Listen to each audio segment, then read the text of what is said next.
Okay. Nico, yes. Okay. Yes. It's a pleasure for me to introduce today's speaker, Tomaso Belloni, a longtime friend and collaborator who will be here all week. Tomaso studied physics at the University of Milan and graduated in 1986. Up to now, I knew only one famous person who did not have a PhD, and that was Freeman Dyson. I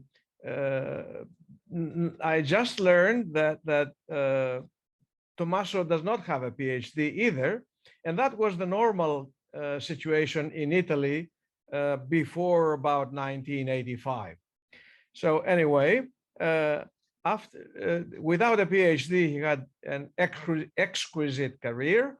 He spent 6 years at the Max Planck Institute in Garching and 5 years at the Astronomical Institute in Amsterdam, both famous places. Then in 1999, after that, he moved to the INAF Brera Astronomical Observatory, where he started low and is now at the top level as director of research.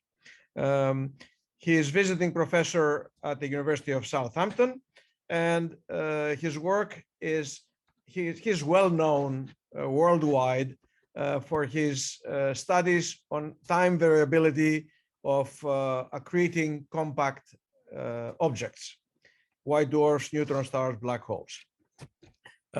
He is chair of the COSPAR Commission Research and Astrophysics from Space and vice president of the Science Advisory Council of INAF.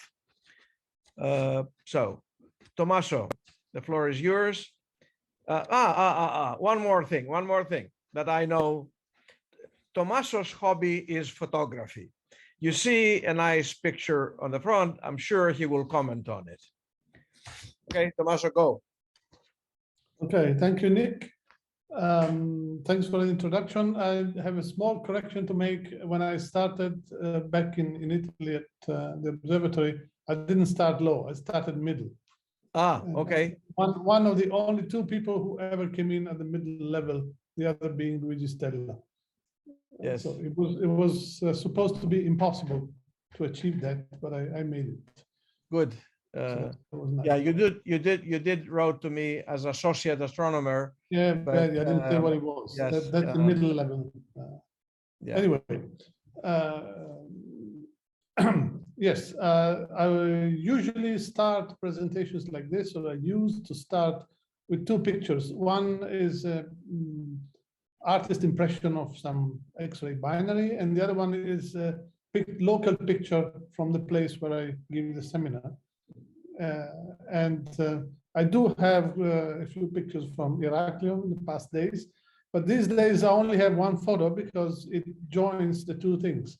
This is a real picture that was taken by me with my camera, and it looks like matter accreting onto a slightly bluish object at the bottom. In reality, this is a tiled roof at the underground station in Napoli. The shape of this thing is a very, very deep funnel going into the ceiling. It's meters and meters long. But if you take the escalator and take a photo at the right moment, and you try about 20 times, then you get a photo like this, which really looks like an artist's impression of an accreting black hole or neutron star. So I was very happy about this photo. So what I will talk about is, I will summarize where we are in using fast X-ray variability in X-ray binaries to measure predictions from general relativity. And there are some older results that I will present, and then there are very new results, the last of which has not been published yet. It's just been submitted. Yeah, so we are talking about X-ray binaries, binaries consisting of a black hole or a neutron star and a normal star, and the black hole or neutron star accretes from the normal star. It's a very complicated object as a whole, but the high energy emission comes from a very small region well within the inner pixel here, where the compact object is supposed to be. Then the rest is all very interesting, but I will not talk about it. And these X-ray binaries are very promising objects for different things. We have a problem, though, that we don't completely know the structure of this accretion or the physics of this accretion. We are trying to understand it, and it's modified by general relativity. At the same time, we would like to use accretion as a way to estimate parameters with general relativity. So we have a snake eating its tail. We are trying to understand A using B, but at the same time understand B using A. And this is the major problem. Essentially, what we have is matter orbiting at very close distance, a black hole or a neutron star. Only it's not a test particle, it's a mess of an accretion disk, like you can see here, which is a very complicated object. So it's not very clear immediately what we are seeing in the X-rays. And if you look at the plot on the right side, you see this is a plot by Dimitros Psaltis quite a few years ago. You see the potential and the curvature of a gravitational field, and you have objects where you can make measurements here. You have white dwarfs, you have, sequence stars, you have a solar system. And then if you want to go all the way to the event horizon, where the potential is higher, then you go Sagittarius A star, you get, I don't know why it's so distant from the horizon. You have active galactic nuclei. But then if you really want to go to high curvatures, then you are dealing with X-ray binaries. So it's not only the highest gravitational potential that you can sample, but it's also the strongest curvature of the potential. And if you want a good, a bad side of it, as always people say, if you fall into a black hole, if you're falling into an AGN, you can fall for quite a long time before you meet your fate. But if you fall into a galactic black hole, then you are shredded to pieces because the curvature of the space-time, well before you reach the event horizon. And you can do measurements of gravity from experiments in different ways.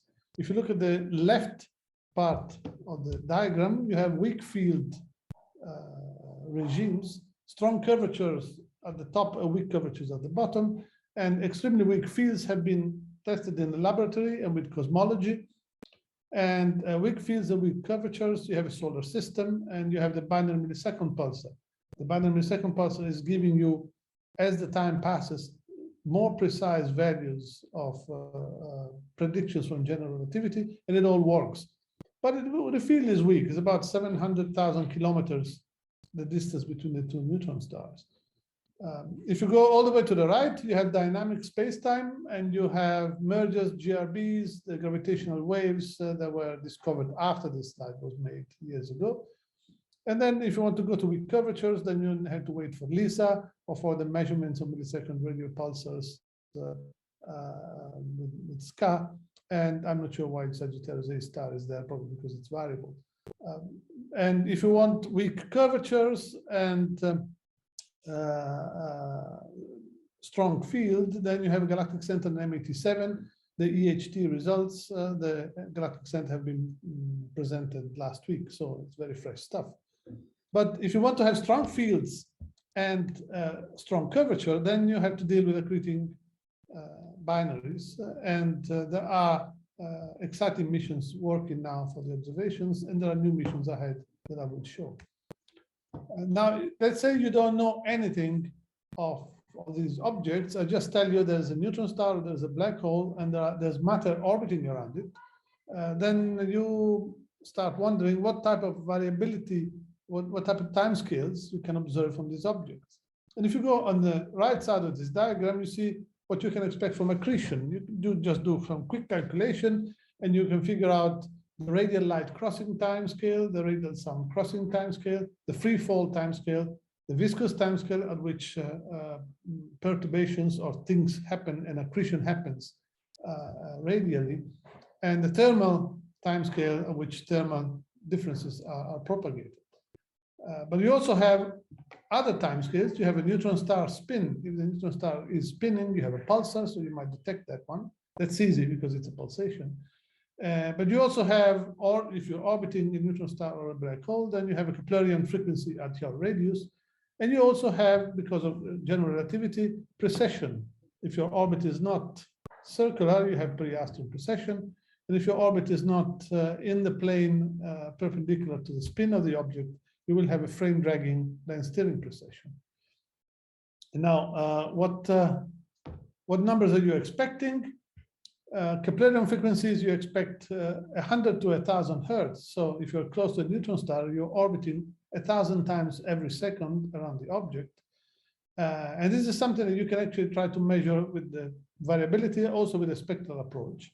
And what you want to do is find out whether the black hole has a measurable spin, which is expected. You want to measure the presence of an innermost stable circular orbit, which is a prediction from general relativity. Newtonian physics tells you can orbit at any distance from an object. Periastron precessions, elliptical orbit, it's a bit slower, not that much though.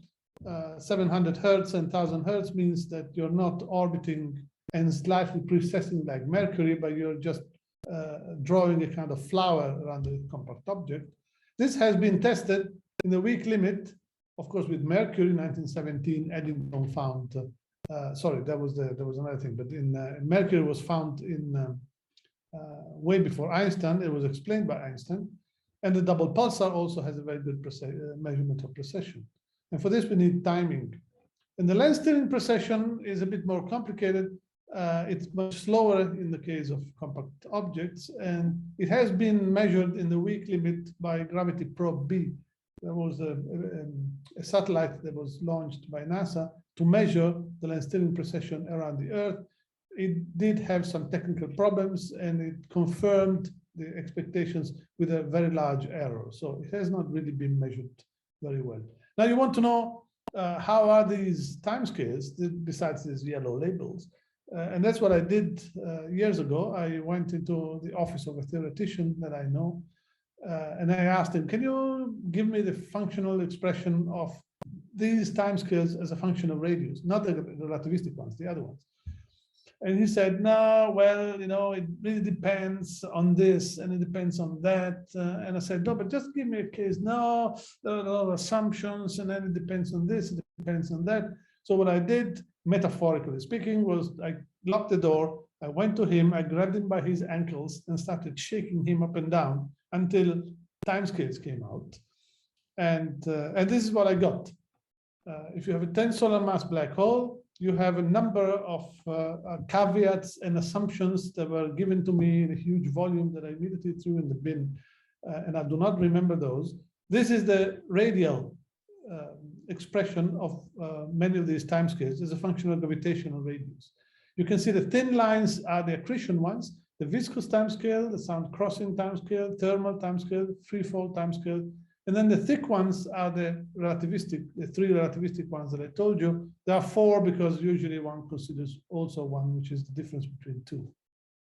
And what you see is that, well, this one is particularly long, but these ones are dangerously close, and also they have a bad habit of increasing with radius more or less at the same slope as the Keplerian frequency.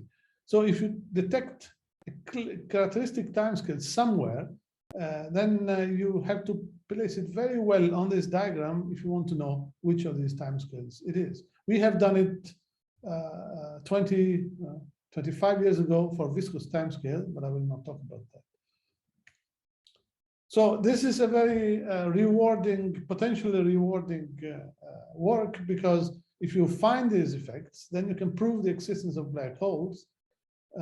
You might argue it's been proven already by the few years back results of gravitational waves, but we had results way before that. You can prove that the black holes spin, same thing. You can prove that there is an innermost stable circular orbit, which is a prediction by GR. And of course, you can measure and verify the precession frequencies in the strong field regime. You are talking about a few kilometers from a black hole or a neutron star, which is very close. So you go and look at what we see. These are power density spectra of X-ray emission of neutron star binaries. In the 90s, people found these peaks in the power density spectra. You can see one here, which is a bit broad. But if you look at this one, it clearly gives a time. It's about 7 Hertz. It's a very precise value of a time scale, which must have some relevance for this system. These oscillations were called quasi-periodic oscillations, QPOs, and years later were observed also in black holes. If you look at the time scales here, you see a peak at 30 Hertz, a peak at 7 Hertz, and this is not really what we would like to have. It's good for a lens steering precession, but we want to have very fast variability. At the time, it was not possible to measure fast variability. It was possible technically. The instrument did not stop at 100, it could go way higher, but you need a very large instrument to detect faint signals. And we had that at the end of 1995, just 2 days before the end of 1995, the Rossi XT satellite from NASA was launched, and they had a big area, so we could detect things, and immediately people did. This is the famous plot by Michiel van der Klis, 1997, where he found 2 very good peaks, 2 very good frequencies in a good range. This is 900 and this is 600. And those are exactly in the ranges that I showed you in those yellow labels before. Then, there's a complicated phenomenology. These peaks often happen in pairs. Then move around in frequency together. If you're not colorblind, you can see it in this plot. This is time, this is frequency, and you can see these peaks move a bit up together, and they keep a frequency separation about constant. So there were ideas that these were related to the neutron star spin, and that the difference between these 2 peaks was actually the neutron star spin, but I will show you that this is not really the case. And then came Stella and Vietri in 1999, who had a very powerful and simple suggestion. We have 3 peaks in this power density spectra. We have the low frequency one I showed you before, and then we had the new high frequency ones. 1 is slow, 2 are fast. And so the suggestion is very simple. Why not think that these 3 frequencies are exactly those 3 relativistic frequencies? You take a special radius. Nobody knows why it's special, but take a radius R, you can calculate the Keplerian frequency, the periastron precession frequency, and the lens steering precession frequency. And if you do the plot, like they did here, this is a later plot. The first plot only had gray points, of the fastest time scale, which is associated to the Keplerian frequency, and the difference between the 2 fast ones, so the difference between Keplerian and periastron. The observations are the gray points, and this is a line for a certain neutron star mass. And it doesn't really go fantastically to the points, but it's amazing. It's just here. And then new points came years later, and they confirmed the left part of this plot. So this was a very powerful suggestion. It's not a real model, though, because it's very powerful because it's just based on GR. It's just 3 numbers that you can find on any relativity book. And you apply it, you plot, and you see that they almost match. On the other hand, and it has almost no other free parameters. The neutron star mass is a parameter, and then there's another one which has a very small range. So essentially, it's only the mass. If you change the mass, you have a slightly different curve in this plane. The disadvantage of this model is that it is just 3 frequencies. One thing is to say there are 3 special frequencies at a spatial radius, and then you have to say why the radius is special, and you also have to say what emits this frequency. Okay, this is the frequency at radius R, but why do I see this thing in a complicated object like an accretion flow, an accretion disk? This they did not say. They did not care about that. That was just the main idea. And so this part is the weak part. It's especially the spatial radius. The only spatial radius you can think of is the innermost stable circular orbit. However, the model, which is GR, tells you that these 2 frequencies at ISCO are the same. So here you cannot be at ISCO. You have to be outside. There has to be, for different reasons, for astrophysical and not physical reasons, a special radius in this accretion. So these are the three frequencies: Keplerian, periastron, and nodal precession. And there are three peaks that we are talking about. This is the plot that I showed before. And then this one is another one that links the low frequency one to the high frequency one. And this is the prediction from the model. And these are the points which are observed. So that's really spectacular. There is a tweaking of a factor of 2 in this plot to make it fit. But it's remarkable. It goes exactly in the way that is expected. We thought years later that if you have two numbers, it's not the best to plot the difference between those two numbers versus one number, but it's much more linear to plot one number versus the other number. And this is what it is, that high frequency ones, the higher frequency one and the lower frequency one here are plotted versus each other. The forbidden zone is where the lower is higher than the higher, because of course it cannot be, will become the higher. And this is the, for three different masses of neutron stars, this is the model, and these are the points. They don't fit very well. This line, these are many objects. This line is not really going in the right way, but it's amazing that these points lie on this model that has no other free parameters. This is just the neutron star mass. Perhaps these neutron stars don't all have the same mass. And these are all the numbers that have been published with Rossi XT. And since then, there has been no new number. So this actually stays as the current situation. If you do the delta nu versus nu, as I showed you before, then you have this plot with all the numbers ever published. These are masses for neutron stars: 2.2, 2 solar masses, 1.8 solar masses. You might think neutron stars should have 1.4 solar masses, but there are many evidences now in the literature that accreting neutron stars are heavier than the typical millisecond pulsar that's very close to 1.5 solar masses. Of course, you can imagine where 1.4 goes. Now, this plot makes three predictions. The model makes three predictions. The first prediction is that at low frequencies, the line will go up, and it's actually verified. The second one says that at high frequencies, the lines will go down. You don't see it in this mesh because you have many sources, but here you have these dark points are one source, and it does go down. It doesn't go down exactly the right slope, but it does go down. But it also makes a third prediction, which is never mentioned, is that there has to be a cap to delta. You cannot have a very high delta nu because the model has a maximum. And if you take all these numbers and produce a histogram of delta nu, this is what you measure. It's a beautiful, almost Gaussian distribution. It doesn't have a sharp cutoff above a certain frequency, but there are different masses as well. And you don't have anything essentially above 400 Hertz. If you want to check a relation with the spin of neutron stars, these are the spin of accreting millisecond X-ray pulsars that are known so far. This is their distribution. So you cannot really argue that this and this are the same distribution.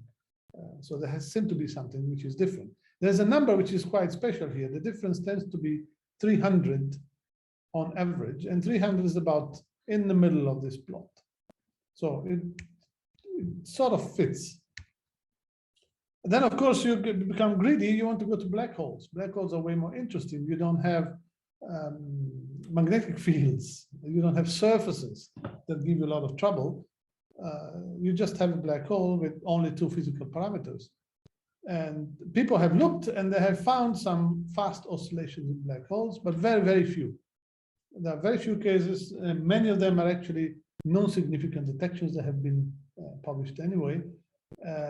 So we did 10 years ago an analysis of a complete archive, semi-automatic analysis, and we only found 11 detections in two sources. If you do it more cleverly, like averaging observations, selecting certain states, and so you can find a few more sources, but not much more.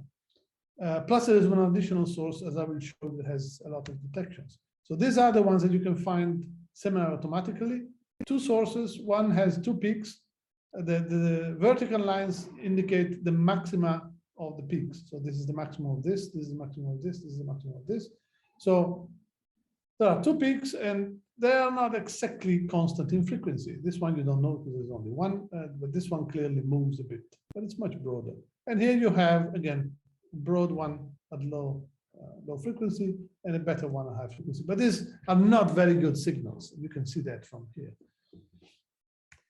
You only have one object, one very peculiar object that has 51 detections, and they all happen at the same frequency or around. It's around 79 hertz. You can see this is a distribution of frequencies that have been detected. The peaks are very good. There's no question there's a peak here.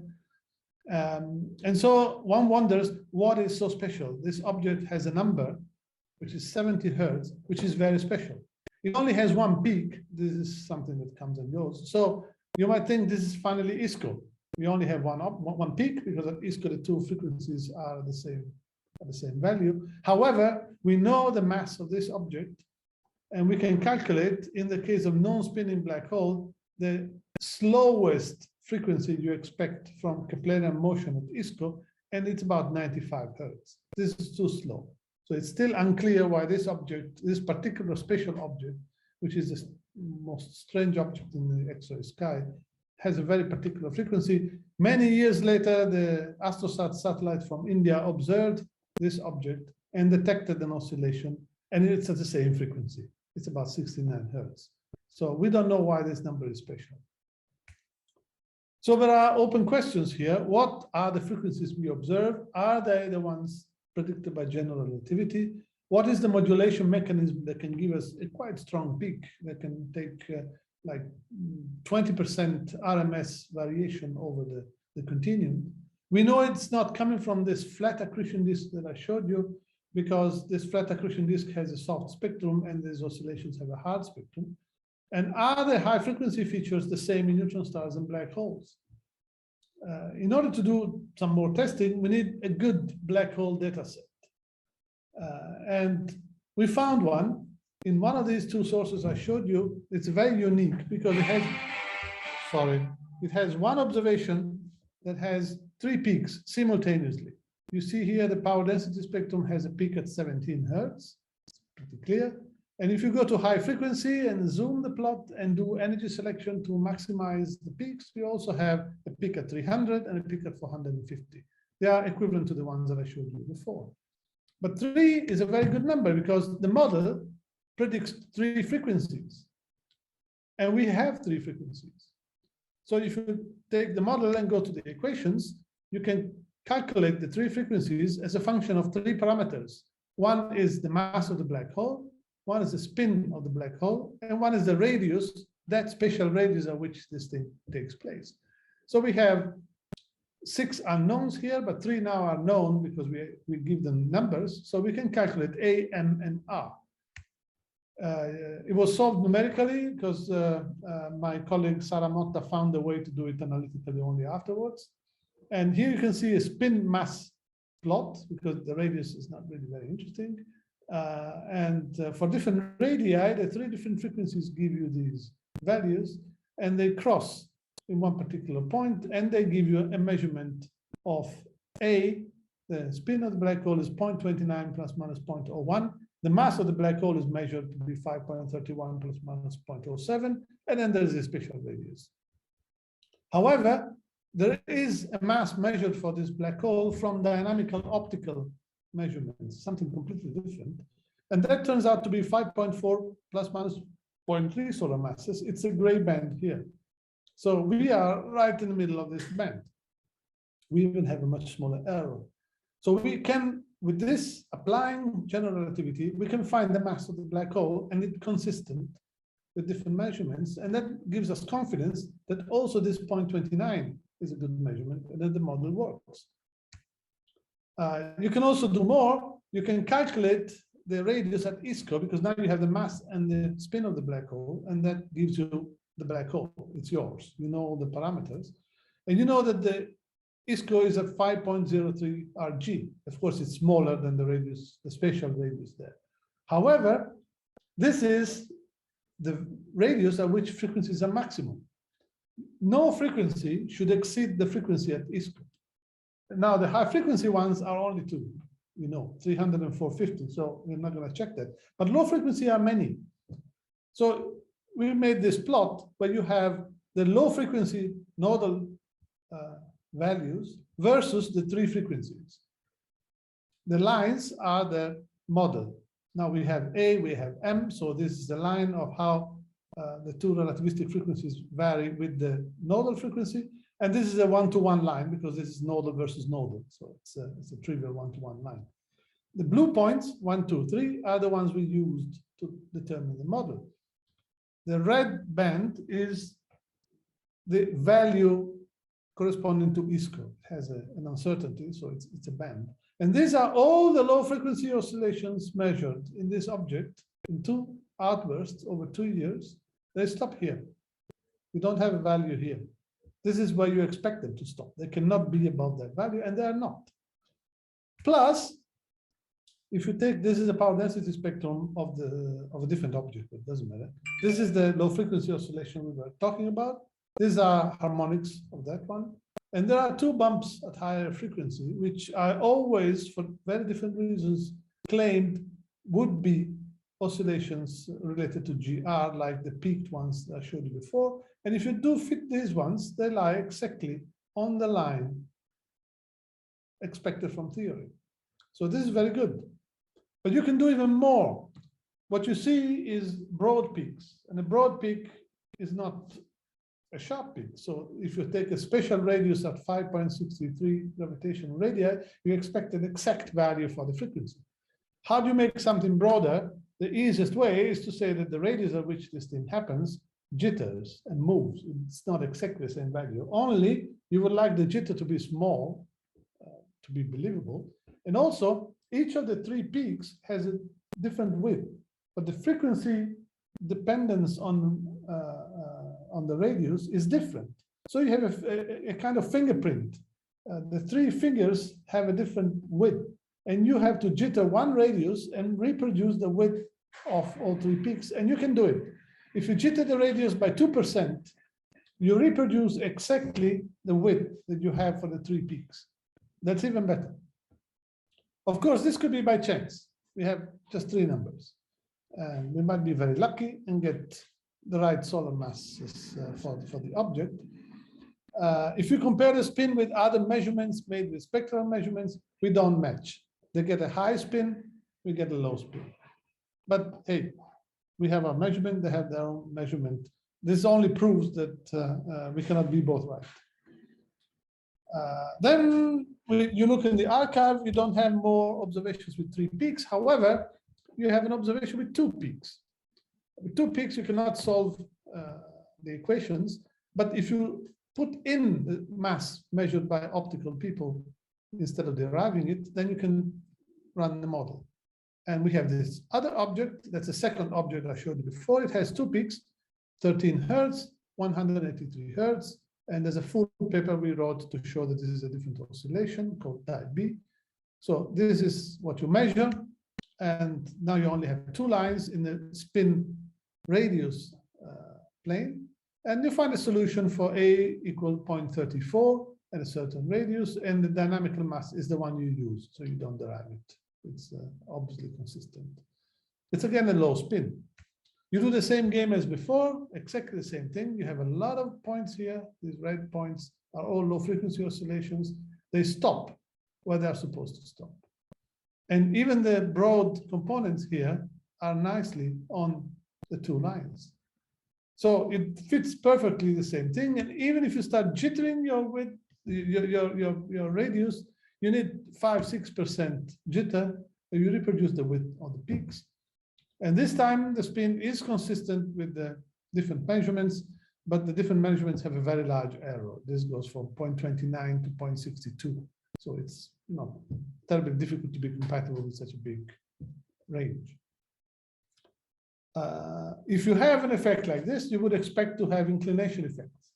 If your object if matter is orbiting in the plane of the sky, which is a very, very unlikely situation because there's only one possibility, then you expect to see probably nothing. And if you are very edge on, you expect to see stronger signals. And this is what we see in the left plot. You see the high inclination sources. This is the RMS, fractional RMS intensity of the peak as a function of frequency, and this is the low inclination. So high inclination and low inclination have systematic difference. This is a very difficult work to do, but it is stronger if the source is more inclined, which is a good thing. Then, in the meanwhile, people developed a more realistic model for these oscillations. Remember, the Stellar-Vietri model just had frequencies, and I have an animation here. Adam Ingram, many years ago, and Chris Doan started this model, which is connected to the truncated disk model on the right. There's a spectral model that posits that the accretion disk is truncated at a certain radius, and there's a different matter in a different state inside that radius. And what Ingram and Dunn did was to take this inner part and make it precess.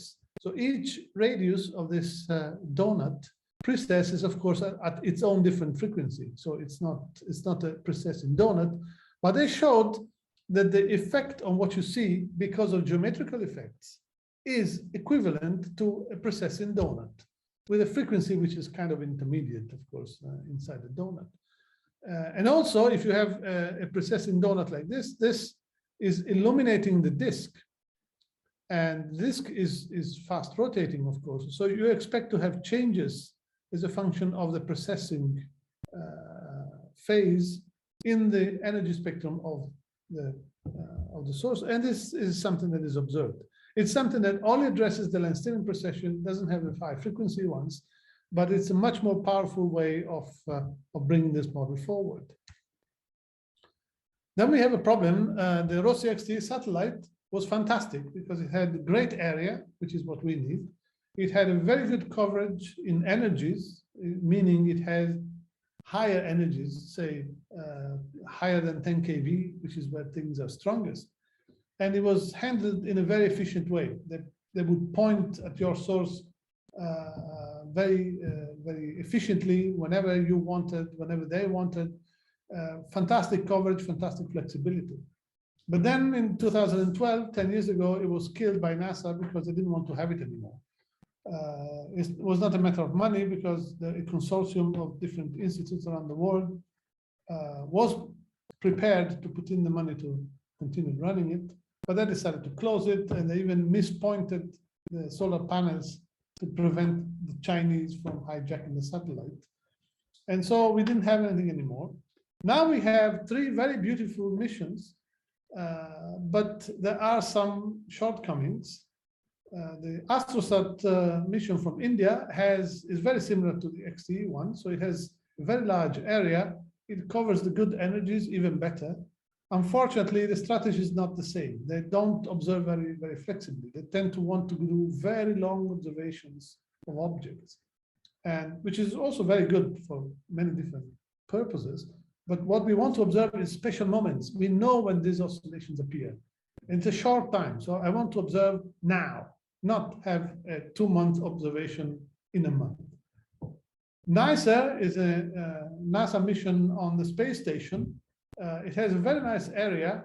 It's very flexible. However, it covers mostly very low energies where these things are not so strong. So they haven't been able to find these oscillations.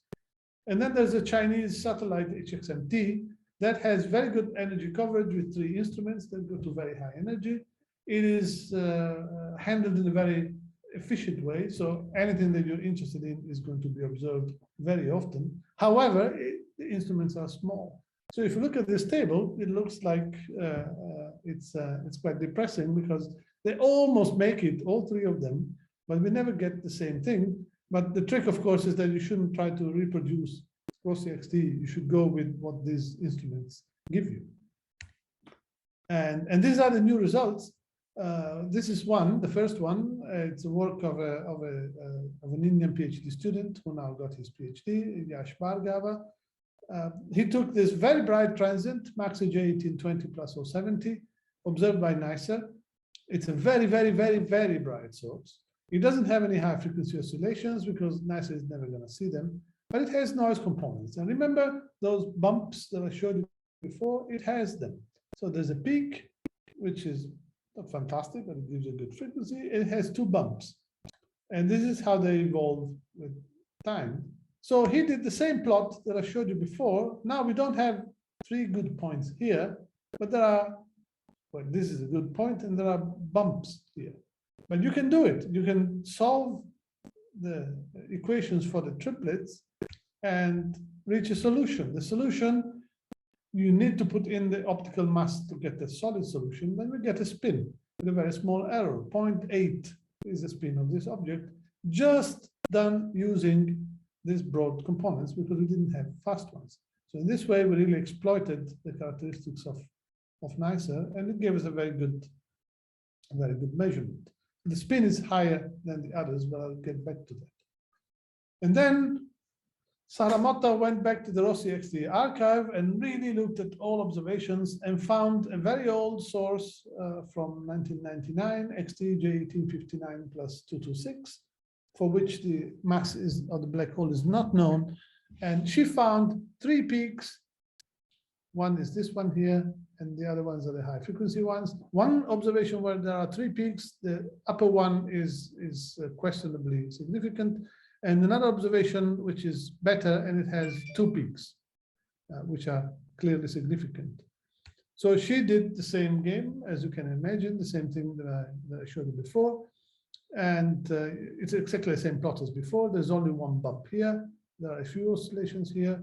The range here is quite large, and she gets a mass of 7.85 solar masses and a spin of 0.149. And that's a paper that has been submitted. We just received the referring report.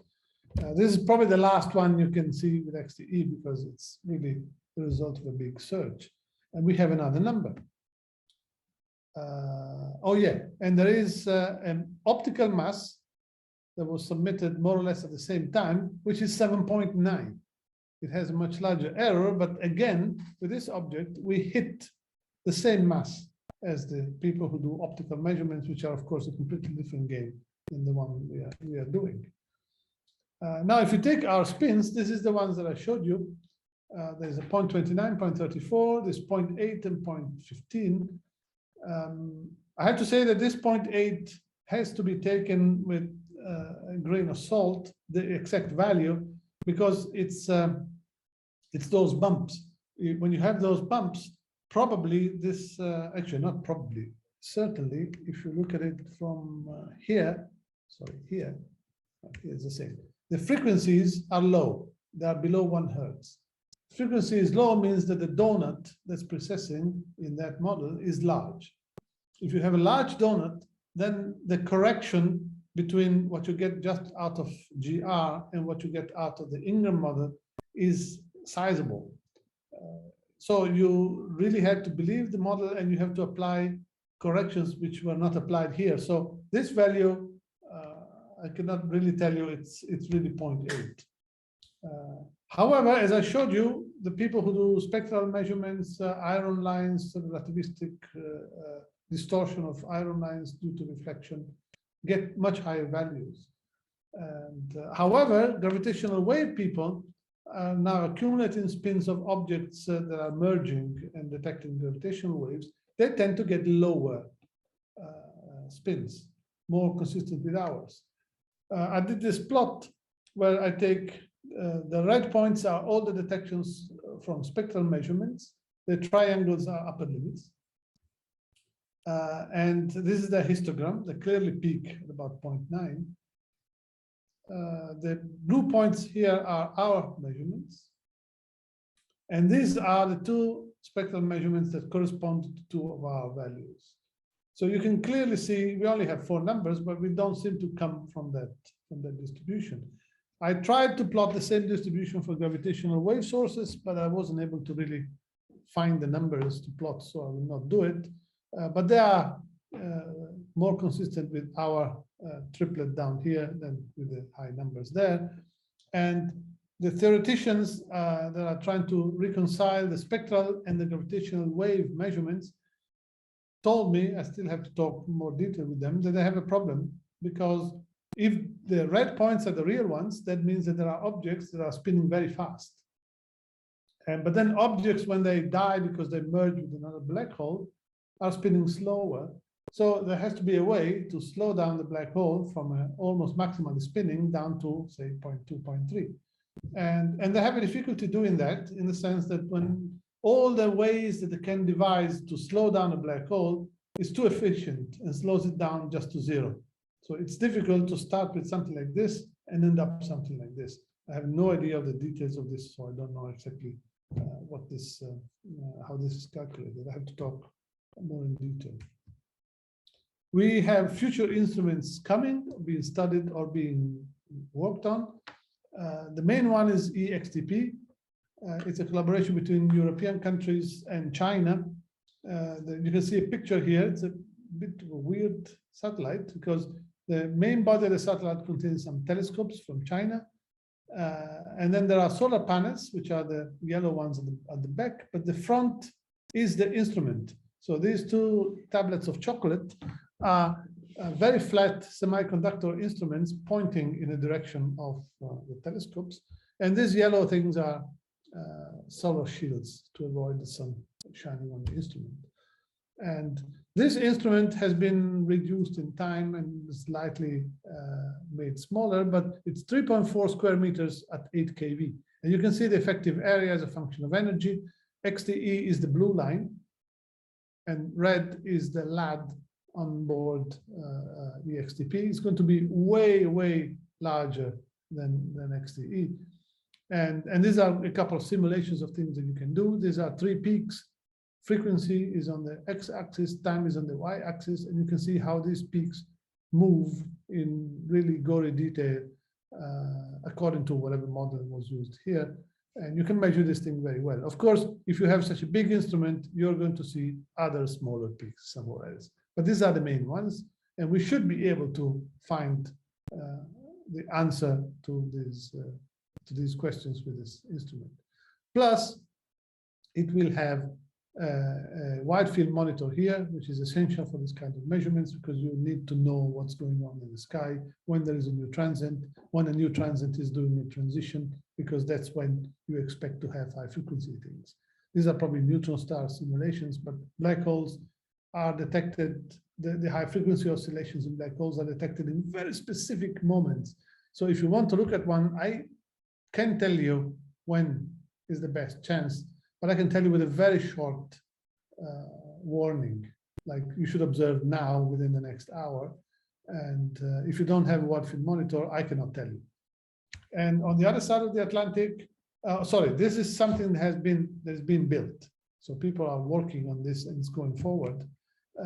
On the other side of the Atlantic, there's the idea, which is still not a proposed mission, of Strobe X, which is essentially a very similar thing. You can see the instrument is also called LAD, Large Area Detector. It's larger. One instrument, of course, is a wide field monitor, so it's the same kind of idea. And here you can see the effective area as a function of all the others. But the PCA, I guess, is this one here. This is a log space, so things look completely different. So once we have these big instruments, then I think we just need one.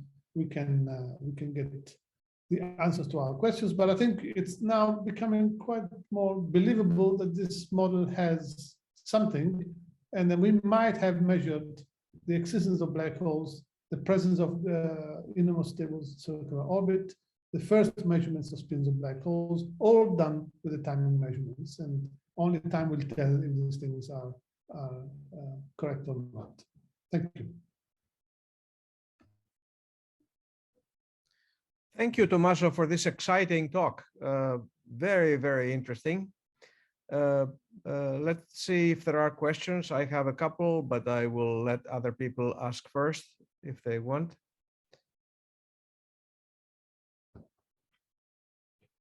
Okay, Iosif Papadakis. Hi, Tomaso. Let me try to understand if this. Let me see if I can have video as well.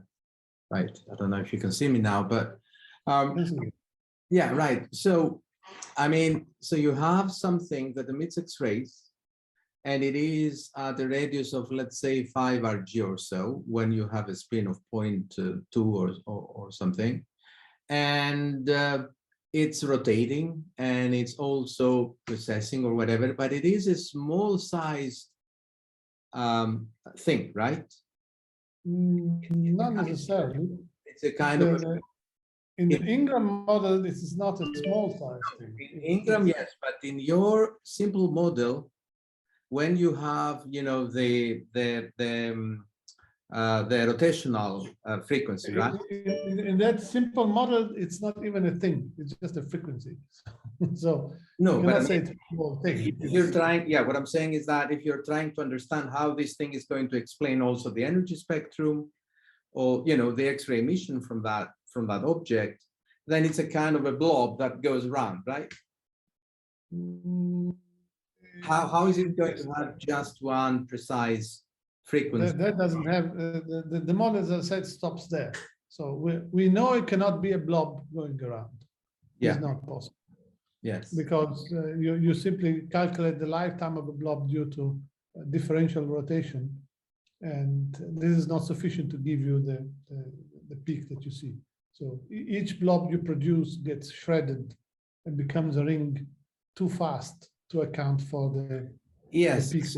So presumably it must be something big that, you know, just, you know, goes up and down, processes, you know, the whole thing goes like that, right? Yes. Okay, right. That is the Ingram. Yes.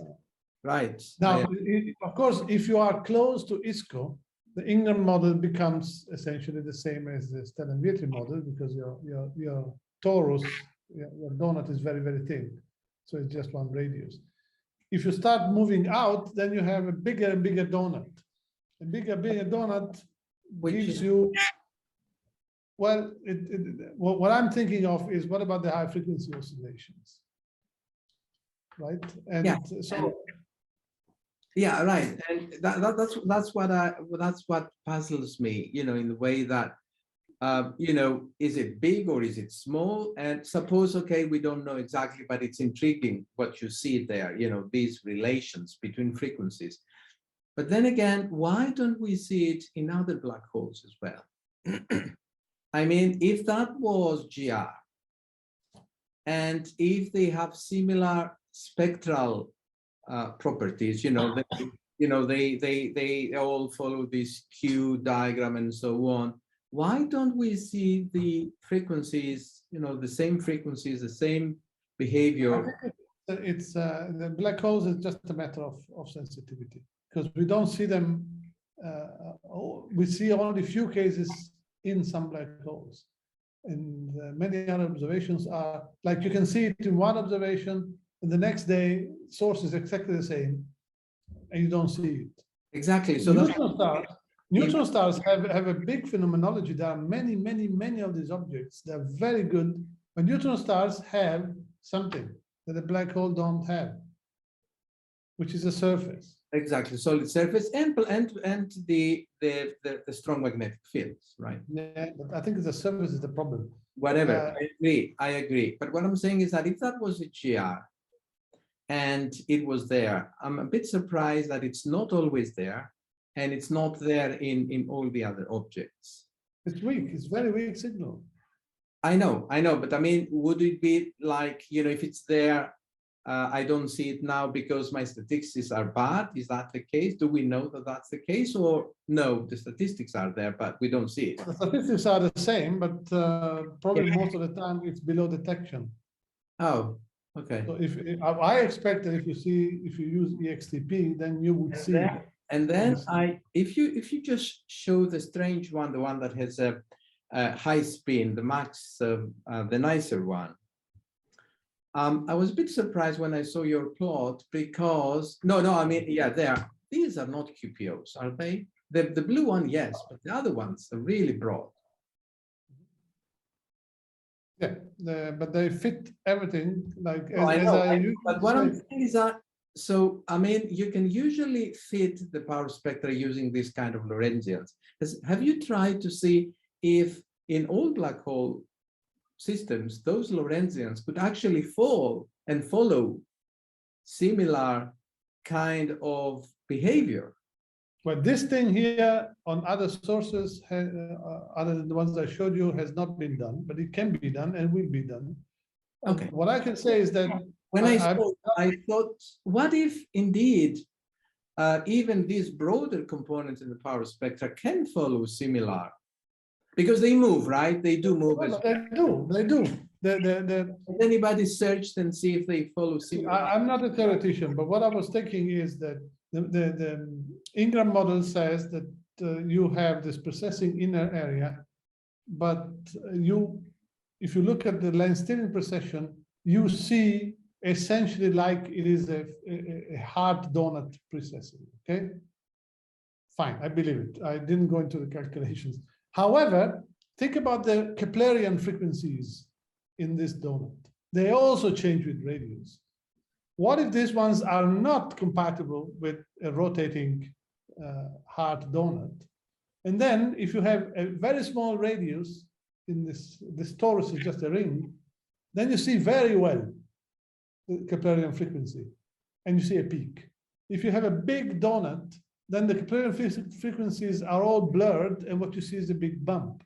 Yeah, exactly. So I was thinking if the big bumps, the central frequencies can follow some of your relations. I'm just asking. Yeah, but that's the Indian student here is now looking for a postdoc, and he's going to put in a proposal to come to get an INAF fellowship to continue this work on the whole database. That's right. Okay, great.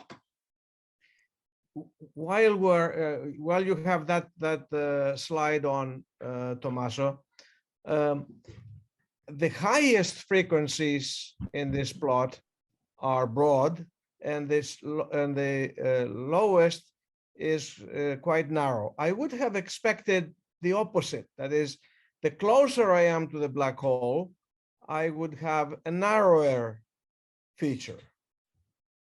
So you're not close to a black hole. Here, the radius is much larger. The frequency here, remember the other ones were. Still, the highest frequencies must come from inside, from a torus inside the lower frequency. No, because they are different frequencies. This is a precession. So this is, very broadly speaking, how fast the donut, the torus is spinning. This one is how fast the torus is precessing. So this is a completely different effect. Okay. All right, thanks. Other questions?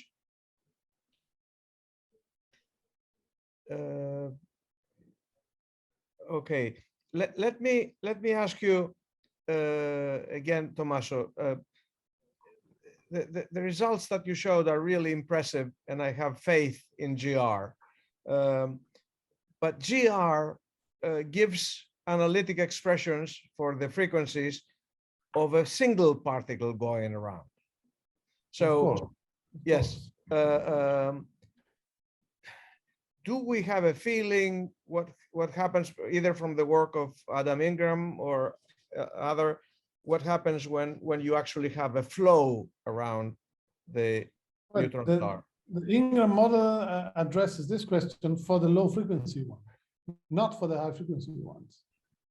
Those have not been touched. So you're right.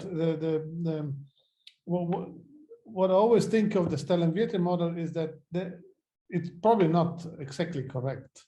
However, it said something that. So there must be something true in there.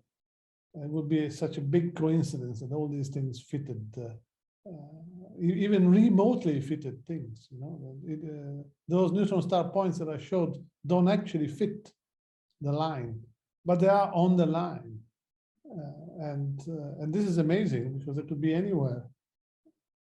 So there has to be something in this model, but it has to be more complicated than this, obviously, which is what Adam Ingram started doing.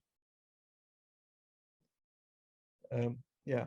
Now, another question is, you know, if I wanted to bet money, I would bet money on general relativity and not on the spectroscopic methods that astronomers use to determine the spin of the black hole. Can you say what could it be that all of them, nearly all of the spectroscopic ones, give high values and GR gives low values? Or so why are the spectroscopic values The wrong? spectroscopic values are of two types. They are the ones based on the emission lines and the ones based on the continuum. And the emission lines, I have slides in different talks. The broadened, relativistically broadened accretion emission line is actually not a line.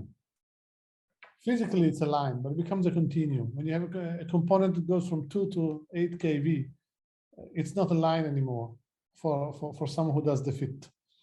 And so it really depends on the continuum that you're using. It depends on the model. You have a lot of assumptions that you're making there. And the same is for the continuum one. You really have to make a lot of assumptions. I really don't understand how the continuum people can get a very small error on the spin when they start with a very large error on the mass of the black hole, because it depends on the mass of the black hole. So I'm not sure how they get such small errors. The problem that we have here is that here the measurement is very clear. So you don't have to argue about exact shape, relativistic shape of this thing. It's the peak of this peak, and this is actually a bad one. We have very good ones, right? So the measurement is difficult to deny. You cannot come up with a different number here. It's essentially the same. Then, of course, you need to have this simplified model to get the physical parameter, the spin. And I think that the spectral ones have a lot of uncertainties still that go in. Like the continuum model is based on a fantastic theoretical model for the accretion disk. That was the work of Shane Davis years ago, where he takes everything into account that we possibly know to modify the Shakura-Sunyava accretion disk for scattering, for GR, for all effects. Yes, how good is that? This is the best that you can do, but is it really good enough to do this thing? Why they get higher values, I don't know. But they have broad lines, clearly. And so the broader the line, the higher the spin. So the broader the line, the bigger the problems are in identifying the shape of the line. I think. If you have a very narrow line, anyone can measure that. You have something like this, zack, you just draw a line here, get the equivalent width, get the frequency. If you have a broad line, we could talk about something that essentially goes from here to here, then the thing becomes more complicated to fit, and you can have a lot of different additional effects. So you have to know the absorption, there's partial covering in the absorption, what is continuum. So they are going now for very broad band spectra. If you fit 1 to 10 kV, and you have a line that goes to 2 to 8 kV, then you cannot get the line. Okay, I don't see any other questions. Anyone? Last call for questions? No, then in that case, let's thank Tomaso again for this wonderful talk. Thank you. Thank you.